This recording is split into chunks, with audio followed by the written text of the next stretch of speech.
Hello friends, welcome to RK tutorial. ఈరోజు కూడా మనము డిఎస్సి ప్రీవియస్ క్వశ్చన్లలో భాగంగా కొన్ని క్వశ్చన్లకు ఆన్సర్ చూద్దాం మనము. ఇందులో భాగంగా మొదటి క్వశ్చన్ చూడండి ఏముందంటే, ఒక వస్తువు యొక్క లాభము మరియు కొన్నవేల నిష్పత్తి 2:5 అయినా కొన్నవేల మరియు అమ్మిన వేల నిష్పత్తి ఎంత అన్నట్టు. చాలా ఈజీ క్వశ్చన్ చూడండి. ఇక్కడ మనకి ఏమి ఇచ్చింది, ఇక్కడ లాభము తర్వాత కొన్నవేల యొక్క నిష్పత్తి మనకి ఇచ్చింది ఇక్కడ. అయితే లాభము ఈస్టు కొన్నవేల వాటి నిష్పత్తి మనకి ఎంత చెప్పండి, ఇక్కడ 2:5 అనమాట. అంటే అర్థమైంది, ఇక్కడ మనకు కొన్నవేల 5 భాగాలు ఉంటే లాభం ఎంత చెప్పండి, ఇక్కడ 2 భాగాలు అనమాట. చాలా సింపుల్గా మనము లాభం అనేటువంటి మనం 2 రూపీస్ అనుకుందాం, మనం 2 రూపాయలు అనుకుందాం మనము. మరి కొన్నవేలు ఎంత అయిపోయింది అప్పుడు 5 రూపాయలు ఉంటుంది అనమాట. అంటే అర్థమైంది, ఇక్కడ ఒక వస్తువును 5 రూపాయలు కొంటే వానికి వచ్చినటువంటి లాభం ఎంత చెప్పండి, 2 రూపాయలు అనమాట. మరి కొన్నవేల 5 రూపాయలు అయినప్పుడు లాభం 2 రూపాయలు వస్తే అప్పుడు అమ్మిన వేలు ఎంత చెప్పండి, ఎంత కమ్మింటాడు అంటే అమ్మిన వేలు అంటే అర్థమైంది, ఇక్కడ కొన్నవేల ప్లస్ లాభం కాబట్టి 5 + 2 అనమాట. కాబట్టి 5 + 2 ఎంత అయిపోయినప్పుడు 7 రూపాయలు అనమాట. కాబట్టి అమ్మిన వేల ఎంత అంటే 7 రూపాయలు అనమాట. మరి మనకేమడిగింది ఇక్కడ, కొన్నవేల మరియు అమ్మిన వేల నిష్పత్తి ఎంత అన్నాడు. కాబట్టి కొన్నవేల ఈస్టు అమ్మిన వేల నిష్పత్తి ఎంత అంటే, మరి కొన్నవేల ఎంత అనుకున్నాం మనము 5 రూపీస్ కాబట్టి 5 ఈస్టు అమ్మిన వేల ఎంత చెప్పండి 7 రూపాయలు కాబట్టి 7 అనమాట. కాబట్టి ఆన్సర్ ఏమంటే 5:7కు సమానం కావడం జరిగిందనమాట. తర్వాత రెండో క్వశ్చన్ చూడండి. రెండో క్వశ్చన్ ఏముందంటే, రూపాయలు 800 3 సంవత్సరాల్లో సాధారణ వడ్డీ ప్రకారము 920 రూపాయలు అగును. వడ్డీ రేటు 3% పెంచిన ఎటువంటి మొత్తం ఎంత అన్నట్టు. ఇక్కడ చాలా ఈజీ క్వశ్చన్ చూడండి. మనకి ఏమి ఇచ్చింది, ఫస్ట్ మనకి పి ఉంది. ఇక్కడ పి అంటే ఎంత అయిపోయింది, ఇక్కడ 800 రూపాయలు అంట. అయితే కాలం ఎంత అయిపోయింది, టీ ఈజ్ ఈక్వల్ టు మనకు 3 సంవత్సరాలంట. అయితే అయ్యేటువంటి మొత్తం ఎంత అయిపోయింది, ఇక్కడ 920 అనమాట. అంటే ఏ ఈక్వల్ ఎంత ఇక్కడ మనకు ఏ అంటే అసలు ప్లస్ వడ్డీ మొత్తం ఎంత అంటే మనకు 920కి సమానం అనమాట. అయితే వడ్డీ రేటు మనకి ఇవ్వలేదు కాబట్టి ఫస్ట్ మనం ఆర్ అనుకుంటాం. మనం ఆర్ ఈక్వల్ ఎంత అని ఇక్కడ. అయితే చూడండి, ఇక్కడ పి అనేటువంటి అసలు ఏ అనేటువంటి మొత్తంగా మారింది. ఇక్కడ మనకు పి ఎంత ఉంది, ఇక్కడ 800 ఉంది. ఇక్కడ మరి ఏ ఎంత చెప్పండి, ఇక్కడ 920 కాబట్టి మరి ఏలో ఏముంటుంది, ఇక్కడ పి ప్లస్ ఐ ఉంటుంది కాబట్టి వడ్డీ కూడా ఉంటుంది. కాబట్టి అప్పుడు వడ్డీ ఎంతతో చెప్పండి ఇక్కడ. యాక్చువల్గా 800 కాబట్టి 920 మనం 800 తీస్తే మనకి ఏమొస్తుంది, 120 వస్తుంది. కాబట్టి 800 పైన 3 సంవత్సరాలు ఏంటంటే వడ్డీ ఎంత అంటే మనకు 120 రూపాయలు అనమాట. ఎందుకంటే 800 + 120 ఎంత, 920కి సమానం. కాబట్టి దీని నుంచి ఏం చేస్తాం మనము, ఆర్ అనుకుంటాం. మనం ఆర్ ఫార్ములా అని చెప్పండి. యాక్చువల్గా సాధారణ వడ్డీ ప్రకారం I = PTR/100 ప్రకారము. దాని నుంచి మనకి ఆర్ ఏమొస్తుందంటే ఆర్ = 100 × I/P × T రాసుకోవచ్చు మనము. I = PTR/100 ప్రకారం అనమాట ఇది. మరి 100 అలాగే ఉంటుంది ఇక్కడ. మరి I అంటే మనకి ఎంత ఉంది చెప్పండి, ఇక్కడ 120 వచ్చిన తర్వాత P అంటే ఎంత అనుకున్నాం మనము, 800 ఉంది ఇక్కడ కాబట్టి 800 రూపాయలు ఇంటూ మరి టీ అంటే ఎంత కాలం 3 నెలలు కాబట్టి 3 రాస్తుంది ఇక్కడ. తర్వాత క్యాన్సిల్ చేద్దాం మనము. 100 × 100 108లో ఇక్కడ 800 అనమాట. మరి క్యాన్సిల్ చేస్తే ఇక్కడ 8 × 8 8 × 8 ఇక్కడ తర్వాత మీకు 4 ఉంటుంది, 40 అవుతుంది ఇక్కడ. 8 × 40 తర్వాత మళ్ళీ 3 × 3 3 5ల 15. కాబట్టి మనకు వచ్చినటువంటి ఆర్ విలువ ఎంత అంటే ఆర్ = 5% అనమాట. కాబట్టి 800 రూపాయలు 3 సంవత్సరాల్లో 920 కావాలంటే అప్పుడు వడ్డీ రేటు ఏంటంటే మనకు 5% అనమాట.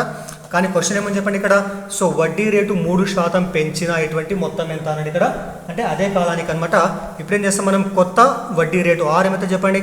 మొదటి వడ్డీ రేటు 5 ఉంది ప్లస్ మళ్ళీ ఏం చేయాలి మనం 3% పెంచాలి. కాబట్టి మొత్తం ఎంత అంటే అప్పుడు 3 + 5 మొత్తం 8కి సమానం అవుతుంది కాబట్టి 8% అనమాట. ఇప్పుడు మొత్తం ఎంత అన్నాడు. మరి మొత్తానికి ఫార్ములా ఏం చెప్పండి. మొత్తం అంటే అసలు ప్లస్ వడ్డీ కాబట్టి P + I కాబట్టి మరి P అంటే ఎంత చెప్పండి ఇక్కడ. P అంటే 800 రాసుకుంటాం మనము. మరి I అంటే ఏంటి, I అంటే PTR/100 కాబట్టి I అంటే PTR/100 కాబట్టి P అంటే ఎంత చెప్పండి 800. T అంటే 3 సంవత్సరాలు, R అంటే ఎంత చెప్పండి 8. బై ఎంత చెప్పండి ఇక్కడ 100 అనమాట. ఇప్పుడు క్యాన్సిల్ చేద్దాం మనం. 8 × 8 100 × 100 108 800 అనమాట ఇక్కడ. మరి ఏమొస్తుంది చెప్పండి, అప్పుడు 800 అట్లే ఉంటుంది ఇక్కడ. ప్లస్ 8 ఎంబులు 64 64 అమ్ముళ్ళు ఎంత చెప్పండి మొత్తము 192 అవుతుంది. అంటే మొత్తం కూర్తి ఎంత వస్తుంది చెప్పండి అప్పుడు. 800 + 192 మొత్తం ఎంత అంటే 992 రూపాయలు. కాబట్టి ఇది మొత్తం అనమాట. అంటే వడ్డీ శాతాన్ని మనము 3% పెంచడం వల్ల అయ్యేటువంటి మొత్తం ఎంత అంటే మనకు 992 రూపాయలు అవుతుంది అనమాట. ఇది ఆన్సర్ అవుతుంది. నెక్స్ట్ మూడో క్వశ్చన్ చూడండి. మూడో క్వశ్చన్ ఏముందంటే 3/5 × 25 - 4/5 × 20 - 6 / 3/5 = ఎంత అన్నది ఇక్కడ. అంటే ఈ మొత్తం సూక్ష్మీకరిస్తే మనకు వచ్చేటువంటి విలువ ఎంత. చాలా ఈజీ క్వశ్చన్ చూడండి. ఈ మొత్తం ఇక్కడ బ్రాకెట్లో ఉందో మొత్తం కూడా ఒక పదంగా తీసుకుంటాం మనం. కాబట్టి క్యాన్సిల్ చేసుకోవచ్చు మనము. 5 × 5 5 × 5 25 అనమాట. ఇక్కడ తర్వాత ఇక్కడ కూడా క్యాన్సిల్ చేద్దాం మనము. 5 × 5 5 × 4 20 అనమాట. తర్వాత ఇక్కడ ఏమో చెప్పండి, ఇక్కడ 6 / 3/5 ఉందా. ఇంకో స్టెప్ రాద్దాం మనము. ఇక్కడ మనం ఈ రెండు గుణిస్తే ఏమొస్తుంది చెప్పండి, 3 × 5 = 15. తర్వాత మైనస్ ఉంది ఇక్కడ, మైనస్ ఫ్లవర్ బ్రాకెట్ ఆఫ్. 4 4 ఎంత చెప్పండి 16 మైనస్ ఇక్కడ చూడండి, ఇక్కడ బ్రాకెట్లో ఏముంది, ఇక్కడ 6 / 3/5 ఉంది ఇక్కడ. ఎప్పుడైనా కానీ గుర్తుపెట్టుకోండి, భిన్నం ఉన్నప్పుడు మనం ఏం చేస్తామంటే 2 భిన్నాలు ఈ విధంగా తీసుకుంటాం మనం. 6 కింద హారం లేకుండా 1 తీసుకుంటామంట మనము. అంటే మొదటి విలువ అలాగే రాసేసి డివైడెడ్ బై ఏదైతే ఉందో ఆ గుర్తుని తీసి ఏం చేస్తాం మనము. ఇంటూ పెట్టుకుంటే పక్కన భిన్నం ఉంటే ఏం చేస్తుంది మనం తిప్పి రాసుకుంటాం అన్నట్టు. అంటే ఏమొస్తుంది చెప్పండి, అప్పుడు తిప్పి రాస్తే 3/5 మనకి అది 5/3గా మారుతుంది అనమాట. తర్వాత బ్రాకెట్ క్లోజ్ ఉంది ఇక్కడ. తర్వాత ఇక్కడ చూడండి, so 15 minus flower bracket of 16 minus ఇక్కడ క్యాన్సిల్ చేసుకోవచ్చు మనము. 3 × 3 3 2 6 ఇక్కడ మళ్ళీ 2 ఎదులు ఎంత అయిపోయింది 10 కాబట్టి -10 అనమాట. తర్వాత so 15 minus bracket of 15 minus 10 ఎంత అయిపోయింది 6 వస్తుంది కాబట్టి 15 - 6 అనమాట. మరి 15 - 6 యొక్క విలువ ఎంత అయిపోయింది సో 9కి సమానం అవుతుంది. కాబట్టి ఈ మొత్తం యొక్క విలువ మనకి ఎంతకు సమానం అంటే కేవలం 9కి మాత్రమే సమానం కావడము జరిగిందనమాట. ఇది ఆన్సర్ అవుతుంది. తర్వాత క్వశ్చన్ చూడండి, ఇది చాలా ఈజీ క్వశ్చన్ చూడండి. ఇది కూడా కొద్దిగా అర్థం చేసుకోవాలి మనం. ఫస్ట్ మనము ఏమిచ్చిందంటే సో 2 అంకెల ప్రధాన సంఖ్యలలో 2 అంకెలు ప్రధాన సంఖ్యలు అయ్యేటువంటి సంఖ్య ఎంత అండి ఇక్కడ. అయితే చూడండి ఇక్కడ మనకి ఏమిచ్చిందంటే సో 2 అంకెల ప్రధాన సంఖ్యలు ఉన్నాయంట. ఆ 2 అంకెల ప్రధాన సంఖ్యలో మనకి ఏమిటంటే మామూలుగా సో ఒక్కొక్క అంటే 2 అంకెలు ఉంటాయి ఇందులో 2 అంకెల సంఖ్యలో. కాబట్టి ఆ 2 అంకెల అంకెలకు వస్తే మనకు ప్రధాన సంఖ్యలే కావాలంటే ఉదాహరణకు మనకు ప్రధాన సంఖ్యలు అంటే మామూలుగా మనకు సో 2 అంకెల ప్రధాన సంఖ్యలు 11 నుండి ప్రారంభమై మొత్తం మనకు సో 97 వరకు ఇవన్నీ కూడా మనకు ప్రధాన సంఖ్యలు ఉంటాయి ఇవన్నీ కూడా. అయితే చూడండి ఇక్కడ ఈ 9, 7 మనకు ప్రధాన సంఖ్య అవుతుంది. ఇది కూడా 2 అంకెల సంఖ్యనే. కానీ ఇక్కడ చూడండి ఇక్కడ ఈ ఇచ్చినటువంటి కండిషన్ ప్రకారం ఏమంటే ఇక్కడ సో 9, 7 రెండు కూడా ప్రధాన సంఖ్యలే కావాలి. కానీ ఏం చెప్పండి మనకి ఇక్కడ సో 9 యాక్చువల్ 97 ప్రధాన సంఖ్య అవుతుంది. కానీ ఇందులో ఉన్నటువంటి మొదటి అంకె 2 అంకె రెండు కూడా మనకు ప్రధాన సంఖ్యలు కావు. ఎందుకంటే 9 మనకు ప్రధాన సంఖ్య కాదు. అది ఏమవుతుంది మనకు యాక్చువల్గా బేస్ సంఖ్య మాత్రమే అవుతుంది, ప్రధాన సంఖ్య కాదు, సంయుక్త సంఖ్య అవుతుంది అనమాట. అది కాబట్టి సో ఇది మనకు కావాల్సిన సంఖ్య కాదు అనమాట. కానీ మనకేం కావాలా సో రెండు కూడా ప్రధాన అంకెలే ఉండాలంట అక్కడ కూడా. అందుకోసం ఏం చేస్తాం మనము మరి ప్రధాన అంకెలు మనకి ఏమంటే చెప్పండి మామూలుగా ప్రధాన సంఖ్యల్లో మనము సో మొదటిగా అంకెలతో ఏర్పడేటువంటి ప్రధాన సంఖ్యలు ఏమంటే చెప్పండి సో 2, 3, 5 సో 7 ఇవి మనకి ఒక అంకె ప్రధాన సంఖ్యలు. అంటే మనకి 4 ఉన్నాయి ఇక్కడ 2, 3, 5, 7. సో వీటితో ఏర్పడేటువంటి ప్రధాన సంఖ్యలు తీసుకుంటే మనము సో 2, 3 తీసుకుంటే ఏమొస్తుంది ఇక్కడ మనకు 2, 3తో ఏర్పడేటువంటి సంఖ్య 23 అవుతుంది. తర్వాత సో 2, 5తో ఏర్పడేటువంటి మనకి 25 అవుతుంది. తర్వాత సో 2, 7, 27. తర్వాత 3తో తీసుకుంటే మనం 3, 2, 32. తర్వాత సో 3, 5, 35. తర్వాత ఇంకా చాలా 33 కూడా 33 కాదు. తర్వాత సో 3, 7, 37 యాక్చువల్ ప్రధాన సంఖ్య కాదు ఇది కూడా కాదు ఇది. మరి తర్వాత 5తో తీసుకుంటే 52. తర్వాత 53. తర్వాత 57. తర్వాత 72, 73, 75 ఇలా తీసుకుంటాం మనం 2 అంకెల సంఖ్యలు ఏమిటి ఇవన్నీ కూడా. ఇందులో ప్రధాన సంఖ్యలు ఏమిటి ఇప్పుడు కేవలం మనకు సో 23 ప్రధాన సంఖ్య అవుతుంది. 25 కాదు, 27 కూడా కాదు. తర్వాత సో 37 ప్రధాన సంఖ్య అవుతుంది. 52 కాదు, 53 కూడా 53 అవుతుంది ఇక్కడ. 57 కాదు ఇది. తర్వాత 72 కాదు, 75 కాదు. కాబట్టి సో మనకు ఉన్నటువంటి ఇక్కడ 2 ప్రధాన సంఖ్యనే, 3 ప్రధాన సంఖ్యనే. సో 3 ప్రధాన సంఖ్య 7 ప్రధాన సంఖ్య, 5 ప్రధాన సంఖ్య 3 ప్రధాన సంఖ్య, 7 ప్రధాన సంఖ్య 3 ప్రధాన సంఖ్య. కాబట్టి మనకు వచ్చేటువంటి ఈ ప్రధాన సంఖ్యలలో కూడా ప్రధాన అంకెలే ఉన్నటువంటి సంఖ్యలు మనకి ఎన్ని ఉన్నాయి ఇక్కడ సో 1, 2, 3, 4. కాబట్టి మనకు అప్పుడు ఆన్సర్ ఏమవుతుందంటే కేవలం 4 మాత్రమే అవుతుంది అన్నమాట. కాబట్టి సో ప్రధాన సంఖ్యలలో అంకెలు కూడా ప్రధాన సంఖ్యలైనటువంటి సంఖ్యలు మనకి ఏమున్నాయి ఇక్కడ 23, 37, 53, 73 ఇవి మనకు ప్రధాన అంకెలతో ఏర్పడేటువంటి ప్రధాన సంఖ్యలు అనమాట ఇవి. సో తర్వాత 5వ క్వశ్చన్ చూడండి, ఇది చాలా ఈజీ క్వశ్చన్ చూడండి. ఏమిచ్చినట్టు ఇక్కడ సో A/B = 3/5, B/C = 4/9 అయితే A:B:C అంటే ఇక్కడ మీరు గమనించండి ఇక్కడ మొదటి నిష్పత్తి A/Bలో మనకు B ఉంది. అదేవిధంగా B/C రెండు నిష్పత్తులు కూడా మనకు B ఉంది ఇక్కడ. కానీ ఇక్కడ B అంటే 5 ఉంది ఇక్కడ B అంటే 4 ఉంది ఇక్కడ. రెండు సమానం కాబట్టి ఏం చేస్తాం మనము ఆ రెండు విలువలు సమానం కావాలంటే ఫస్ట్ ఏం చేస్తాం మనము సో మొదటి భిన్నం రాసుకొని మనం A/B = ఫస్ట్ దాని విలువ చెప్పండి ఇక్కడ సో 3/5. దాని ఏం చేస్తాం మనము ఇందులో ఇక్కడ B ఇక్కడ ఉంది కాబట్టి మొదటి భిన్నంలోని B విలువ 5 ఉంది ఇక్కడ, రెండో భిన్నం B ఇక్కడ 4 ఉంది ఇక్కడ. అప్పుడు ఏం చేస్తాం మనం మొదటి భిన్నాన్ని మనం రెండో భిన్నంలో B విలువ ఎంతైతే ఉంటుందో సో దాని చేత గుణించి భాగిస్తాం. కాబట్టి 4/5 చేత గుణించి భాగించాలి మనము. అప్పుడు ఏమొస్తుంది 3, 4, 12. తర్వాత 3, 5 ఎంత 5, 4 ఎంత చెప్పండి 20. కాబట్టి సో 3/5 ఎలాగా మారింది ఇక్కడ మనకి చెప్పండి 12/20గా మారింది ఇక్కడ. అదేవిధంగా సో నెక్స్ట్ ఏం చేస్తాను రెండో భిన్నం తీసుకుంటే ఇక్కడ నేను సో B/C ఉంది. ఇప్పుడు ఏం చేస్తాం మనం రెండో భిన్నం విలువ ఫస్ట్ రాసుకుంటాం మనము. సో దాని ఏం చేస్తాం మనము మొదటి భిన్నంలో B ఎంతైతే ఉంటుందో దాంతో గుణించి భాగిస్తాం మనము. ఎంత ఇక్కడ 5 ఉంది కాబట్టి 5/5 అనమాట. అప్పుడు ఏమొస్తుంది చెప్పండి 5, 4, 20. తర్వాత సో 9 ఎంత చెప్పండి 45. కాబట్టి మనం ఇప్పుడు గమనిస్తాం మనము ఈ A/B, B/C రెండింటిలో కూడా B విలువ మనకు సమానం కావడం జరిగింది. ఇక్కడ B అంటే ఎంత చెప్పండి ఇక్కడ 20కి సమానం, ఇక్కడ B అంటే ఇక్కడ 20కి సమానం. కాబట్టి ఇప్పుడు రెండింటిలో కూడా B విలువ సమానం ఉంటే ఏం చేస్తాం మనము A:B:C అంటే మనము A అంటే ఎంత చెప్పండి ఇప్పుడు సో 12. తర్వాత B అంటే 20. తర్వాత C అంటే 45. కాబట్టి A:B:C విలువ ఎంతంటే 12:20:45కి సమానం కావడము జరిగిందనమాట.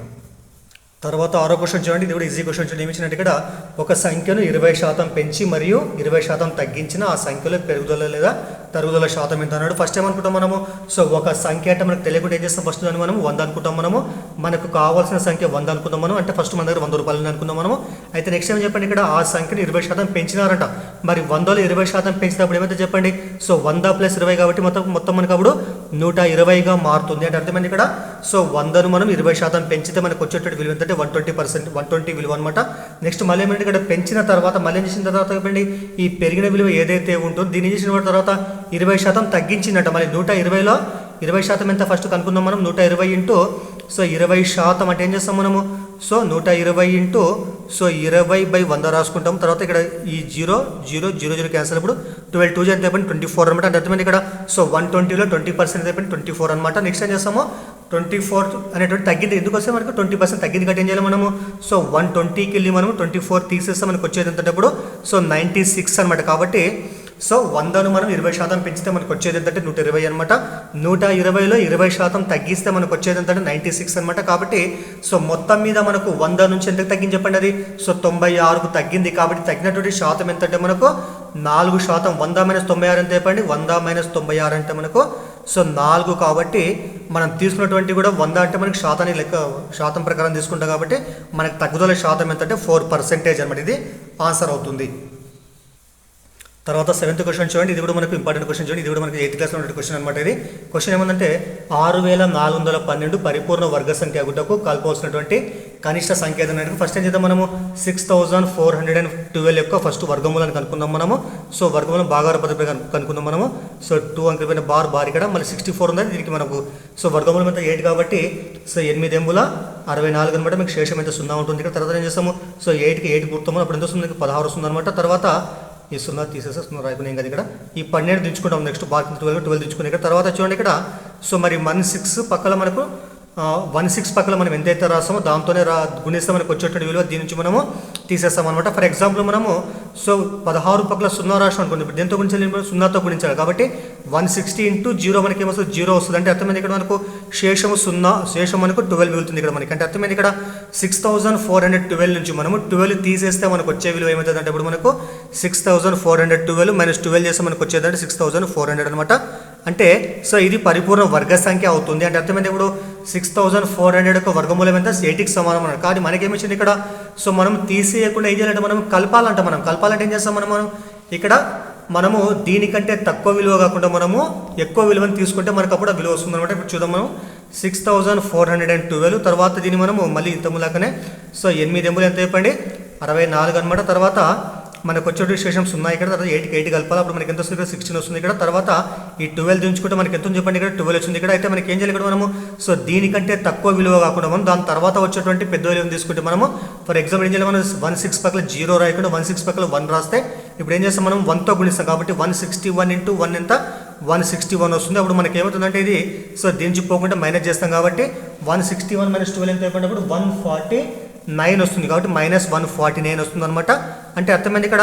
ఇప్పుడు మనము సో 6412కి మనము ఈ 149ని యాడ్ చేయడం వల్ల మనకి ఏమొస్తుందంటే సో 1656 ఇక్కడ. అంటే అర్థమైంది ఇక్కడ 6561 వస్తుంది. అంటే అర్థమైంది ఇక్కడ 6412కి మనం 149ని కలపడం వల్ల వచ్చేటువంటి విలువ ఏంటంటే 6561 అనమాట. దీని యొక్క వర్గమూలం ఎంత చెప్పండి, సో 81 అనమాట. అంటే అర్థమైంది దీనికంటే పెద్ద విలువ మనము సో రావాలి. కాబట్టి ఏం చేస్తాం ఇప్పుడు మనము ఈ విలువని కలపడం వల్ల మనకు అది పరిపూర్ణ వర్గ సంఖ్య అవుతుంది. ఇక్కడ ఏం చేసినా మనము ఇలా తీసుకోవచ్చు, కానీ ఏం చేయాలి మనము 12ను మనం తీసేస్తున్నాం మనం. కాబట్టి సో దీనికంటే తక్కువ విలువను తీసుకుంటే ఆ విలువను తీసేస్తే వర్గ సంఖ్య అవుతుంది. కానీ క్వశ్చన్ ఏముంది ఇక్కడ మనకు ఎంత విలువను కలపాలన్నాడు. కాబట్టి ఏం చేస్తాం మనం కలపాల్సిన సంఖ్య అంటే ఏం చేయాలి మనం ఖచ్చితంగా ఈ వచ్చినటువంటి ఈ విలువ కంటే కూడా మనము ఎక్కువ విలువ తీసుకొని దాని తర్వాత మనకు మిగిలినటువంటి విలువ ఏదైతే ఉంటుందో ఆ విలువను కలపడం వల్ల మనకు ఇచ్చినటువంటి సంఖ్య ఖచ్చితంగా అది వర్గ సంఖ్య కావడం జరుగుతుంది అనమాట. ఇది ఆన్సర్ అవుతుంది. కాబట్టి ఆన్సర్ ఏమంటే 149. తర్వాత క్వశ్చన్ చూడండి, 8th క్వశ్చన్ చూడండి, కొద్దిగా ఆలోచించాలి క్వశ్చన్ ఇది. వరుస సంఖ్యలతో ఏర్పడినటువంటి ప్రధాన సంఖ్య వరుస సంఖ్యలతో ఏర్పడినటువంటి ప్రధాన సంఖ్య కింది వాటిలో ఏదన్నాడు ఇక్కడ. అయితే మనకి ఇచ్చిన ఆప్షన్లు 1 2 3 4 ఉన్నాయి ఇక్కడ. మీరు జస్ట్ గమనిస్తే ప్రధాన సంఖ్య అంటే ఏంటి, ప్రధాన సంఖ్య అంటే సో 1 మరియు దానికి అదే కారణకమయ్యి వేరే కారణాలు ఏవి కూడా ఉండకుంటే అది ప్రధాన సంఖ్య అవుతుంది అనమాట. ఇక్కడ చూడండి ఫస్ట్ మనం 123 తీసుకుంటే ఈ 123 మొత్తం ఇక్కడ అంకెలు మొత్తం పూర్తి ఏమొస్తుంది 1 + 2 + 3 అంటే మనకు 6 వస్తుంది కాబట్టి అది సో 3 ఎక్కంలో వస్తుంది అంటే అర్థమైంది దీనికి కారణాంకము 3 అవుతుంది 3 ఎక్కంలో వస్తుంది కాబట్టి మనకి అది సో ప్రధాన సంఖ్య కాదనమాట. అదేవిధంగా రెండో విలువ తీసుకుంటే 5 + 6 + 7 తీసుకుంటే మొత్తం ఎంత అయిపోయింది మొత్తం ఇది సో 18 అవుతుంది. 18 కూడా మనకు 3 చే భాగించబడుతుంది అంటే సో ఈ అంకెల మొత్తం కూడా మొత్తం కలిపి మనకు వచ్చేటువంటి విలువ 3కు గుణిజం అవుతుంది కాబట్టి సో దీనికి కూడా కారణాంకం 3 అవుతుంది కాబట్టి ఇది కూడా మనకు ప్రధాన సంఖ్య కాదు అంటే 3 కూడా కారణాంకం అవుతుంది దానికి కాబట్టి అది కూడా మనకు ప్రధాన సంఖ్య కాదనమాట.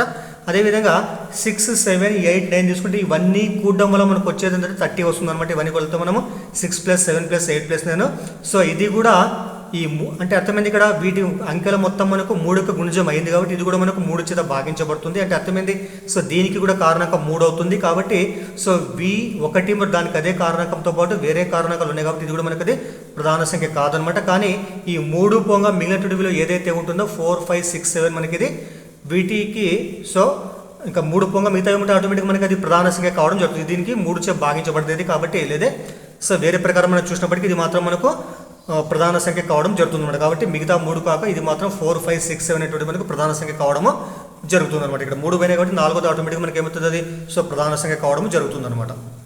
తర్వాత 9th క్వశ్చన్ చూడండి. 9th క్వశ్చన్ ఏమంటే మనకి ఇక్కడ పట్టికిచ్చింది ఇక్కడ సో తర్వాత తరగతుల తర్వాత పౌనపుణ్యం తరగతుల తర్వాత పౌనపుణ్యం అంటే 0 నుంచి 10, 10 నుంచి 20 ఇట్లా మనకి ఇచ్చింది ఇక్కడ సో వాటి పౌనపుణ్యం 25, 45 ఉంది అనమాట. ఇక్కడ అయితే మన క్వశ్చన్ ఏమని చెప్పండి ఇక్కడ పై పట్టికలో 30 నుండి 40 తరగతి వరకు ఆరోహణ సంచిత పౌనపుణ్యాల విలువ ఎంత ఇక్కడ అయితే చూడండి ఇక్కడ మరి ఆరోహణ సంచిత పౌనపుణ్యాలు అర్థమైంది ఇక్కడ సో పై నుంచి పౌనపుణ్యాలు మొత్తం కూడా కలుపుతూ పోతే వచ్చేటువంటి విలువని మనకు ఆరోహణ సంచిత పౌనపుణ్యం యొక్క సో విలువ అవుతుంది అనమాట. అయితే మనకేమంటే ఇక్కడ ఈ మొదటి తరగతి నుండి 30 నుంచి 40 అంటే 30, 40 వరకు ఉన్నటువంటి పౌనపుణ్యాలు ఏవైతే ఉన్నాయో ఈ పౌనపుణ్యాలు మొత్తమే మనకు ఆన్సర్ కావడము జరుగుతుంది కాబట్టి ఏం చేస్తాం ఇవన్నీ కూడా కలపాలి మనం. కాబట్టి సో 25 + 45 + 60 + సో 120 ఈ మొత్తం కలపడం వల్ల మనకు వచ్చే విలువ ఎంత చెప్పండి ఇక్కడ 120 + 60 180 సో 180, 200, 250 కాబట్టి సో వీటి మొత్తం ఎంత అంటే విలువ మనకు 250 కావడం జరిగింది. కాబట్టి 0 నుంచి 10 అనే తరగతి నుంచి 30 నుంచి 40 వరకు తరగతి వరకు ఉన్నటువంటి పౌనపుణ్యాల మొత్తం ఎంతంటే మనకు 250కు సమానం కావడము జరిగింది. ఇది ఆన్సర్ అవుతుంది అనమాట. నెక్స్ట్ 10వ క్వశ్చన్ ఏమో చూడండి ఇక్కడ మొదటి n సహజ సంఖ్యల అంకమధ్యం ఎంత అన్నాడు మీకు తెలుసు చాలా ఈజీ క్వశ్చన్ ఇది.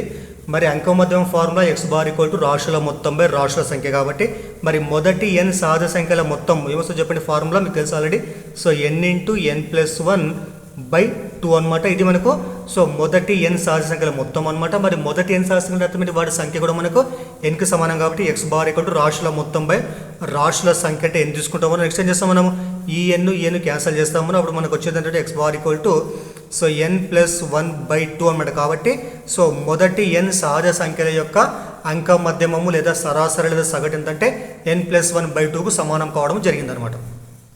సో నెక్స్ట్ 11th క్వశ్చన్ చూడండి. 11th క్వశ్చన్ ఏముందంటే ఒక స్తూపం యొక్క భూపరిధి 44 సెంటీమీటర్లు మరి దాని ఎత్తు 15 సెంటీమీటర్లు అయితే స్తూపం యొక్క ఘనపరిమాణం ఎంత చాలా సింపుల్ చూడండి ఇక్కడ మరి స్తూపం యొక్క పరిధి అంటే అర్థమైంది స్తూపం యొక్క కింది ప్రాంతం మనకు సో వృత్తాకారం ఉంటుంది కాబట్టి దాని యొక్క పరిధి అంటే అర్థమైంది ఇక్కడ సో వృత్త పరిధి స్తూపం యొక్క పరిధి అవుతుంది కాబట్టి వృత్త పరిధి ఫార్ములా సో 2πr ఎంత అయిపోయింది ఇక్కడ మనకు 44కి సమానం అంట.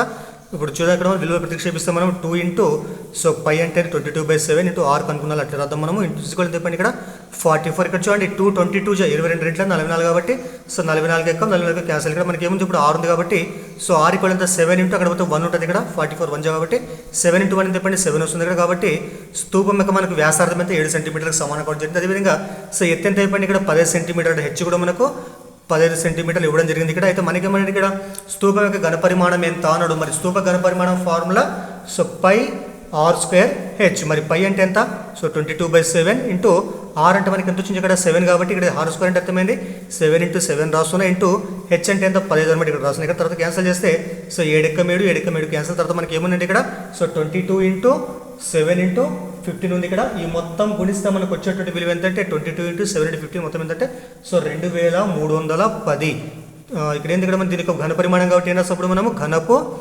సెంటీమీటర్లు కాబట్టి స్తూప ఘన పరిమాణం ఎంతంటే 2310 సెంటీమీటర్ క్యూబ్ అనమాట. ఇది ఆన్సర్ అవుతుంది. తర్వాత 12th ప్రాబ్లం చూడండి. 12th ప్రాబ్లం ఏంటంటే క్యాపిటల్ ఏ విలువ బి విలువ సి మనకి డి ఇచ్చింది ఇక్కడ. అయితే మనకి ఏమైనా ఇక్కడ అయితే a/b ప్లస్ c/d యొక్క విలువ ఎంత అంటే ఫస్ట్ ఏం చేద్దాం మనము ఫస్ట్ a/b ఫస్ట్ కనుక్కుందాం మనం అంటే అర్థమైంది ఏ డివైడెడ్ బై బి అంటే ఎంత యాక్చువల్గా ఏ బై బికి సమానం అనమాట. So A divided by B అన్న ఏ బై బి అని ఒకటే కాబట్టి ఫస్ట్ ఏం చేస్తాం, ఏ విలువ ఫస్ట్ రాస్తాం. మనం ఫస్ట్ ఏమని చెప్పండి ఇక్కడ -126 a to the power of 6 so b to the power of 2x అనమాట బై మరి b అంటే ఎంత చెప్పండి ఇక్కడ so a square so b x ఇక్కడ చూడండి ఇక్కడ క్యాన్సిల్ చేసుకోవచ్చు మనము లవం హారాన్ని ఇక్కడ మనము x క్యాన్సిల్ ఇక్కడ b స్క్వేర్ అంటే ఒక b కాబట్టి ఒక b క్యాన్సిల్. నెక్స్ట్ ఏమంటే ఇక్కడ a పవర్ 2 ఇక్కడ a పవర్ 6 అంటే ఇక్కడ కింద 2లు ఉన్నాయి, ఇక్కడ 2aలు ఉన్నాయి, ఇక్కడ పైన 6 ఉన్నాయి కాబట్టి ఏం చేస్తాం ఇక్కడ మనము ఈ 2a క్యాన్సిల్ చేస్తాం ఇక్కడ మనము. తర్వాత మనకి ఏముంటుంది చెప్పండి ఇక్కడ -126 అలాగే ఉంటుంది. ఇక్కడ a స్క్వేర్ a పవర్ 6 కాబట్టి 2 ఏలు పోతే మనకి ఏముంటుంది అప్పుడు సో a పవర్ 4 ఉంటుంది. తర్వాత ఇక్కడ b2 ఉన్నాయి, ఇక్కడ 1 ఉంది కాబట్టి సో ఒక b పోతే మనకి ఏముంటుంది ఒక b ఉంటుంది. ఇది ఆన్సర్ అవుతుంది అనమాట. కాబట్టి so a divided by b విలువ ఏంటంటే -126 into a to the power of 4 into bకి సమానం ఉంది. అయితే x మొత్తం కూడా క్యాన్సిల్ కావడం జరిగింది. నెక్స్ట్ ఏం కావాలి మనకి తర్వాత c డివైడెడ్ బై d కావాలి కాబట్టి ఇక్కడ ఇది రాస్తాం చూడండి. ఇక్కడ c డివైడెడ్ బై d అంటే ఏం రాస్తాం మనము cd విలువలు రాస్తాము. c అంటే ఏముంది ఇక్కడ -64 a to the power of 6 so b to the power of 2x by మరి d అంటే ఎంత ఉంది ఇక్కడ -8 a స్క్వేర్ bx అనమాట. ఇక్కడ చూడండి ఈ మైనస్ క్యాన్సిల్ ఇక్కడ నెక్స్ట్ ఇక్కడ క్యాన్సిల్ చేసుకోవచ్చు. సో 8 × 8 8 × 64 తర్వాత సో ఇక్కడ 2bలు ఇక్కడ 6 కాబట్టి ఇక్కడ 2bలు క్యాన్సిల్ అయిపోతే ఇక్కడ b క్యాన్సిల్ ఇక్కడ x క్యాన్సిల్. ఇప్పుడు మనకు వచ్చేది ఏమంటే 8 ఉంటుంది. ఇక్కడ 8 ఇక్కడ ఏలు మొత్తం మనకి 4 ఉంటే a పవర్ 4 తర్వాత b కూడా ఒక b అయితే ఒక b ఉంటుంది కాబట్టి సో ఇది అంటే 8 into a to the power of 4 into b అనమాట. తర్వాత మనకి ఏమడిగింది ఇక్కడ వాటి మొత్తం ఎంత అన్నాడు a divided by b plus c divided by d ఎంత అన్నాడు.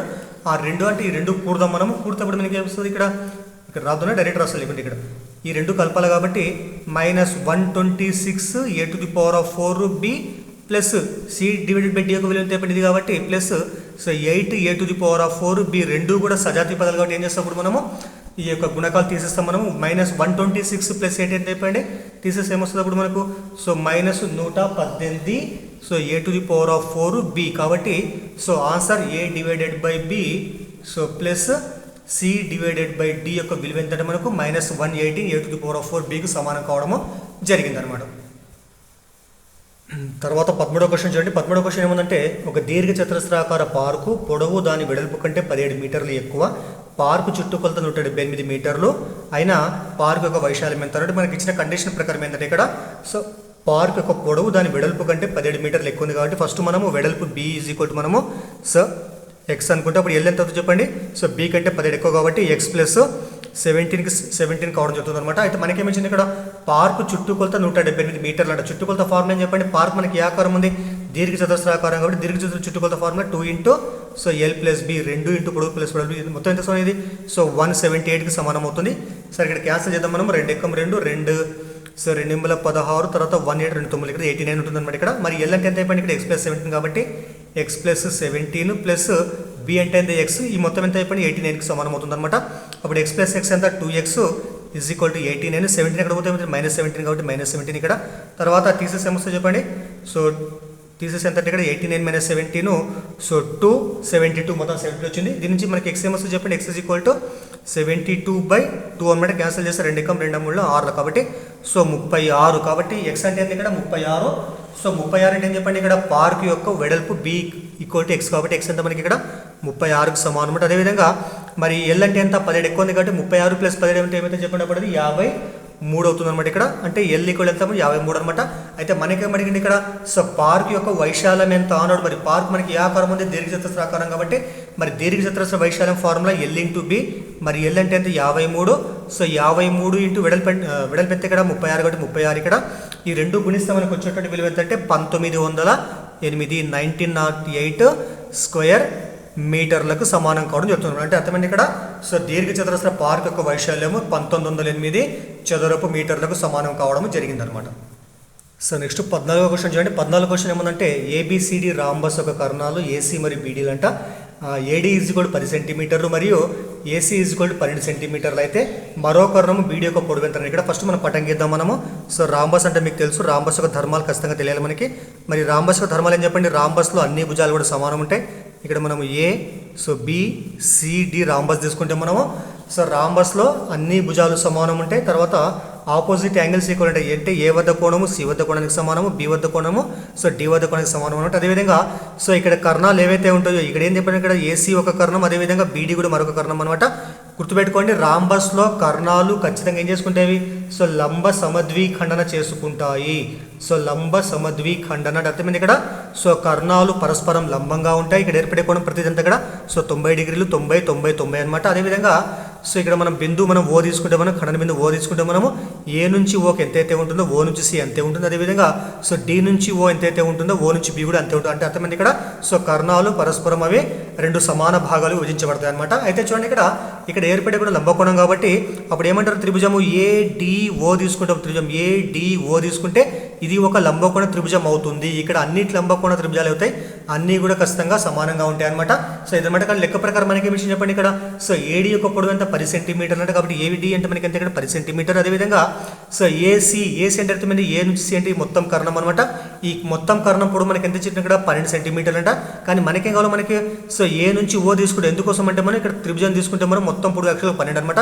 దాంట్లో సగం అంటే ఏంది? ఇక్కడ ఏ నుంచి ఓకి ఎంత ఉంటుంది చెప్పండి. ఇక్కడ మీకు చెప్పిన ఇంతకుముందే సమద్విఖండన చేసుకుంటాయి కాబట్టి ఏ నుంచి ఓకి మనకి ఎంత అంటే మనకు 6 సెంటీమీటర్లు ఉంటుంది ఇది. అయితే ఇది లంబకోణ త్రిభుజం కాబట్టి ఏం చేస్తాం మనం? పైథాగరస్ సిద్ధాంతం ప్రకారం డి నుంచి ఓ ఒక పొడవు కనుక్కుంటాం మనము. సో దానికోసం ఏం చేస్తాం మనము? పైథాగరస్ సిద్ధాంతం ఉపయోగిస్తాం మనము. పైథాగరస్ సిద్ధాంతం అనమాట. సో త్రిభుజం ఏడిఓ ఒక లంబకోణ త్రిభుజం కాబట్టి ఇందులో అప్పుడు కర్ణం ఏమవుతుంది? సో ఏడి అవుతుంది కాబట్టి సో ఏడి స్క్వేర్ స్క్వేర్ ఏమైతే చెప్పినప్పుడు so AO square plus so DO స్క్వేర్కి సమానం అవుతుంది అనమాట. మరి ఏడి అంటే మనకి ఎంత ఇచ్చింది? ఇక్కడ 10 కాబట్టి 10 స్క్వేర్. సో ఇక్కడ ఏడి అంటే ఎంత? ఇక్కడ 6 కాబట్టి 6 సారీ ఏఓ ఎంత కూడా 6 కాబట్టి 6 square. So plus DO square అలాగే రాస్తుంది ఇక్కడ, ఇలా రాసేస్తుంది ఇక్కడ. మరి 10 స్క్వేర్ అంటే ఎంత చెప్పండి? 100 అవుతుంది. మరి 6 స్క్వేర్ అంటే 36 కాబట్టి యూతుల కోసం అవుతుంది మైనస్ కాబట్టి 100 మైనస్ సో 36 ఇజ్ఈక్వల్ ఎంత చెప్పండి? ఇక్కడ డిఓ స్క్వేర్ అనమాట. తీసేసి ఏమొస్తుంది మీకు అప్పుడు? 64 కాబట్టి డిఓ స్క్వేర్ ఎంత అంటే 64. మరి 64 వర్గమూలం ఎంత చెప్పండి? 8 కాబట్టి సో దేర్ఫోర్ సో డిఓ ఎంత అంటే 8కి సమానం కావడం జరుగుతుంది అనమాట. అంటే అర్థమండి. సో డిఓ అంటే అర్థమైంది ఇక్కడ. సో తీసుకున్నటువంటి ఈ యొక్క కర్ణం బిడి ఏదైతే ఉంటుందో దాంట్లో సగం అంటే ఇక్కడ మనకి డిఓ అనమాట. ఈ పొడవు మనకు 8 వచ్చింది కాబట్టి అప్పుడు ఓ నుంచి బికి ఎంత ఉంటుంది? అది కూడా మనకు 8 వస్తుంది అనమాట. అంటే మొత్తం పొడవు ఎంత చెప్పినప్పుడు సో బి నుంచి డి పొడవు ఎంత చెప్పండి? 8 + 8 అంటే 16 కాబట్టి సో మరో కర్ణం యొక్క పొడవు సో బిడి ఈక్వల్ ఎంత మనకు 16 సెంటీమీటర్లకు సమానం కావడము జరుగుతుంది. కాబట్టి రాంబస్ యొక్క ధర్మాలు ఖచ్చితంగా మీకు తెలియాలి. దాని నుంచి మనము ఈ విధంగా ఈజీగా చేసుకుంటూ పోతాం అన్నమాట మనం. తర్వాత 15వ క్వశ్చన్ చూడండి. 15వ క్వశ్చన్ ఏమనంటే 28 సెంటీమీటర్ల భుజంగా గల చతురస్రములో అంతర్లిఖించబడినటువంటి వృత్తం యొక్క వైశాల్యం ఎంత అన్నాడు. ఇక్కడ పటం మీకు వేసిన చూడండి. ఇక్కడ సో ఒక చతురస్రం ఉందంట. ఆ చతురస్రం మనం ఏబిసిడి అనుకుందాం మనము. ఈ ఏబిసిడి చతురస్రంలో ఒక వృత్తం ఉందంట. ఈ వృత్తము అంతర్లిఖించబడిందంట. అయితే సో ఈ వృత్తం యొక్క వైశాల్యం ఎంత అంటే ఇప్పుడు మీరు గమనించండి. ఇక్కడ చతురస్రంలో అన్ని భుజాలు సమానం ఉంటాయి కాబట్టి ఒక భుజం మనకు 28 సెంటీమీటర్, మిగతా భుజాలన్నీ కూడా సో 28 ఉంటాయి అనమాట. అంటే అర్థమైంది ఇక్కడ చతురస్ర భుజం యొక్క ఎంతైతే ఉంటుందో ఇది సో వృత్తం యొక్క వ్యాసానికి సమానం అవుతుంది. అంటే అర్థమైన ఏబి ఎంతైతే ఉంటుందో వృత్తం యొక్క వ్యాసం కూడా అంతే ఉంటుందన్నమాట.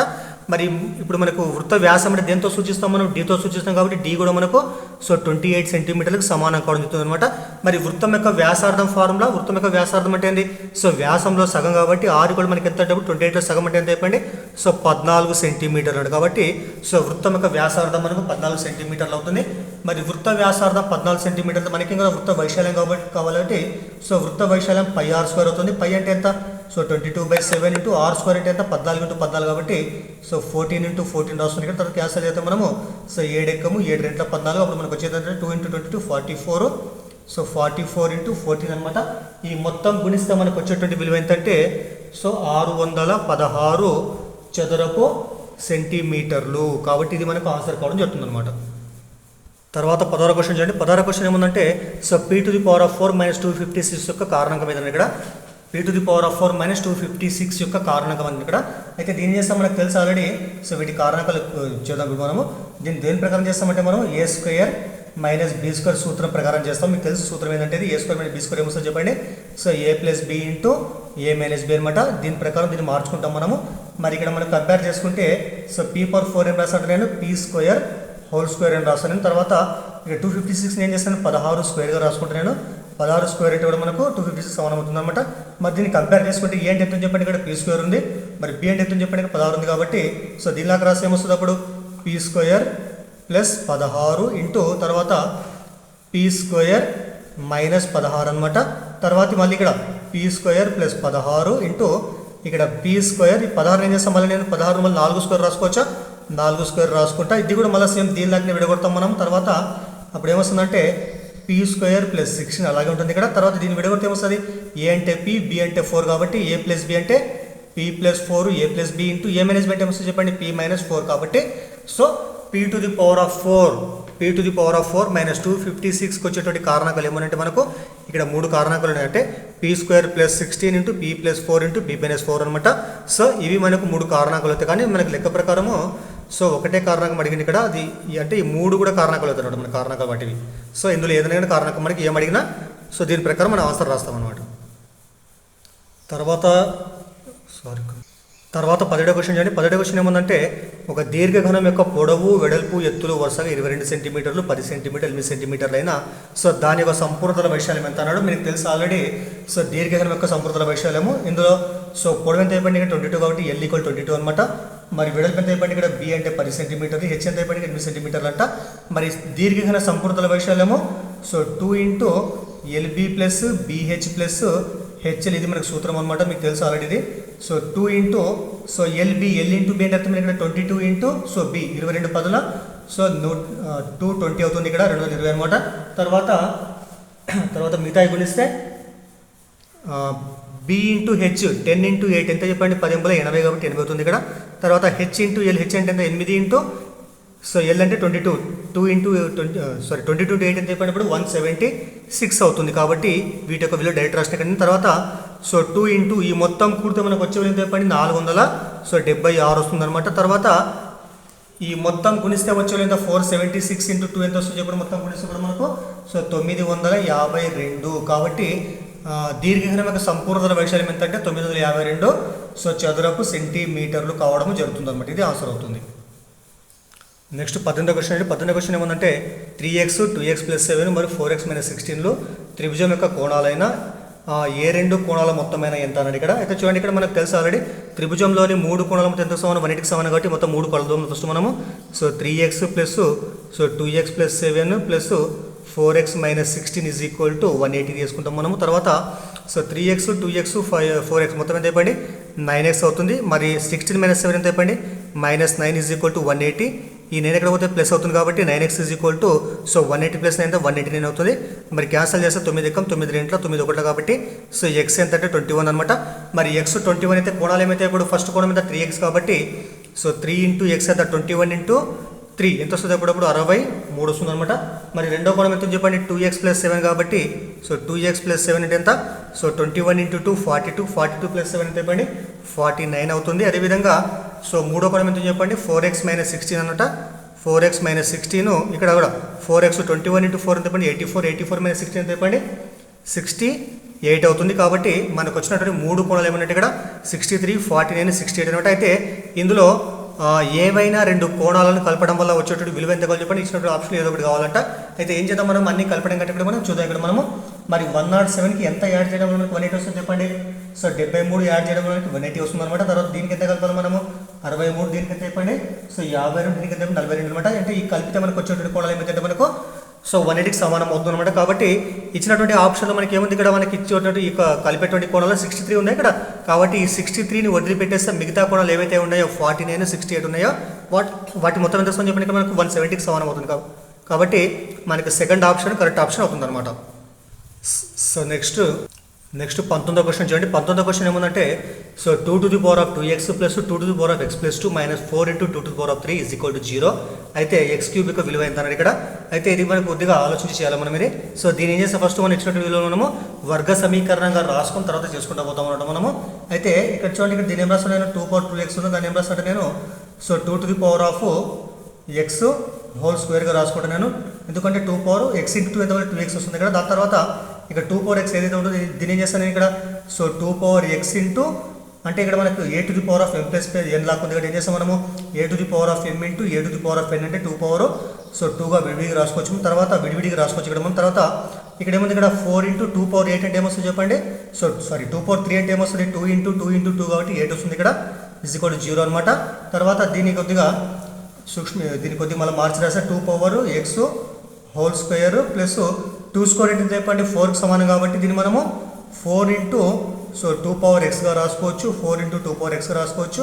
మైనస్ 8 ఎంత చెప్పండి 32 కాబట్టి 32 అనమాట ఈజ్ ఈక్వల్ టు 0 అవుతుంది ఇక్కడ. ఇప్పుడు ఏం చేస్తానంటే నేను ఈ 2 x ఏదైతే ఉంటుందని మనం టీ అనుకుందాం మనం. సో టీ కానీ పీ కానీ మీ ఇష్టం ఏదైనా అనుకోవచ్చు మనము. సో 2 x నేను టీ అనుకుంటా నేను. సో టీ అనుకోను అనమాట. ఇప్పుడు ఏం చేస్తే ప్రతిక్షేపిస్తే మనము సో ఈ మొత్తం టీ కాబట్టి టీ స్క్వేర్ వస్తుంది కాబట్టి సో టీ స్క్వేర్ ప్లస్ 4 ఉంది ఇక్కడ ఆల్రెడీ 4 ఇంటూ 2 x అంటే టీ కాబట్టి టీ 4tకి సమానం మైనస్ ఎంత అయిపోయింది ఇక్కడ. సో 32 = 0 కాబట్టి మనకి ఇచ్చినటువంటి సమీకరణం మనకు ఒక వర్గ సమీకరణంగా మారుతుందన్నమాట. నెక్స్ట్ ఏం చేస్తాం వీటికి మనం కారణకాలు కడదాం మనము కారణక పద్ధతి ప్రకారము.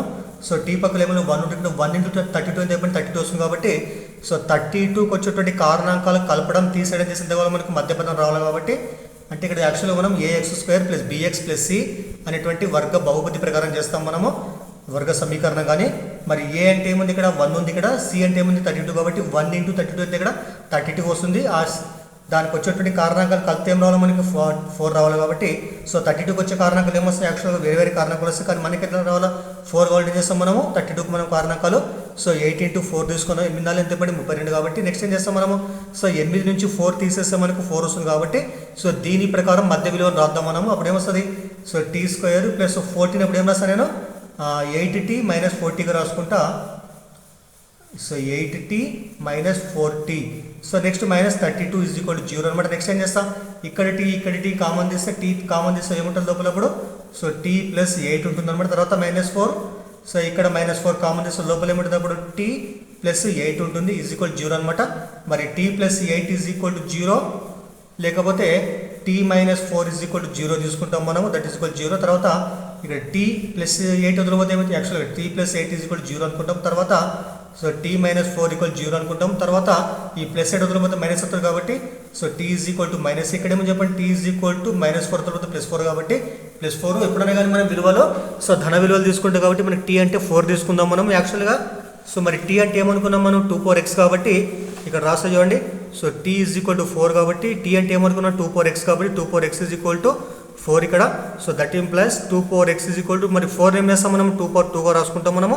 మరి కంపేర్ చేసుకుంటే అప్పుడు భూములు సమానం కాబట్టి ఘాతాంకాలు ఏమైతే x కూడా మనకు 2కు సమానం కావడం జరిగింది. కానీ మనకేం అడిగినాడు సో x⁻³ విలువ ఎంత అన్నాడు. మరి x⁻³ అంటే ఏమొస్తుంది x అంటే 2 కాబట్టి సో 2/3 అంటే అర్థమైంది 2 ఇంటూ 2 ఇంటూ 2 కాబట్టి మనకి ఎంత అంటే 8కి సమానం కాబట్టి x³ యొక్క విలువ ఎంతంటే మనకు సో 8కు సమానం కావడం జరిగింది. ఇది ఆన్సర్ అవుతుంది అనమాట. ఇక్కడ చేసిన పద్ధతి ఏమంటే వర్గ సమీకరణానికి మనము కారణాంక పద్ధతి ప్రకారం కారణాంకాలు కట్టడం అనమాట. ఇది మీరు సో ఒకసారి ట్రై చేయండి బుక్లో ఆల్రెడీ ఉంటుంది అది ఒకసారి మీరు ట్రై చేస్తే మీకు ఈజీగా అర్థమవుతుంది అనమాట అది కూడా. నెక్స్ట్ 20వ క్వశ్చన్ చూడండి. 20వ క్వశ్చన్ ఏముందంటే so a = x + 2y, b = 110, c = 70 డిగ్రీలు, సో d = 5x + 2yలు. సో ABCD సమాంతర చతుర్భుజం యొక్క కోణాలైన x + y విలువ ఎంత అన్నాడు. సో ఈ లెక్క కంటే ముందు ఫస్ట్ దయచేసి వీడియోని లైక్ చేయండి, షేర్ చేయండి, అదేవిధంగా ఛానల్ సబ్స్క్రైబ్ చేయండి, మీ ఫ్రెండ్స్కు ఫ్యామిలీ మెంబర్స్ కూడా వీడియోని షేర్ చేయండి. సో చూడండి ఇక్కడ మనకి ఇచ్చినటువంటి చతుర్భుజం ఏముంది ఇక్కడ సమాంతర చతుర్భుజం కాబట్టి ఇక్కడ రాస్తా చూడండి. ఇక్కడ ఇది ABCD ఒక సమాంతర చతుర్భుజం అంట. సో ABCD మీకు సమాంతర చతుర్భుజ ధర్మాలు కూడా తెలియాలి మీకు. సమాంతర చతుర్భుజంలో ఆపోజిట్ సో సైడ్స్ ఈక్వల్ ఉంటాయి ఇక్కడ అంటే భుజాలు సమానం ఉంటాయి ఇక్కడ ABCDకి సమానము. సో AD అనేటువంటి BCకి సమానం అంట. అదేవిధంగా సో ఆపోజిట్ యాంగిల్స్ ఈక్వల్ ఉంటుంది. A వద్ద కోణం ఎంతైతే ఉంటుందో C వద్ద కోణం అంతే ఉంటుంది.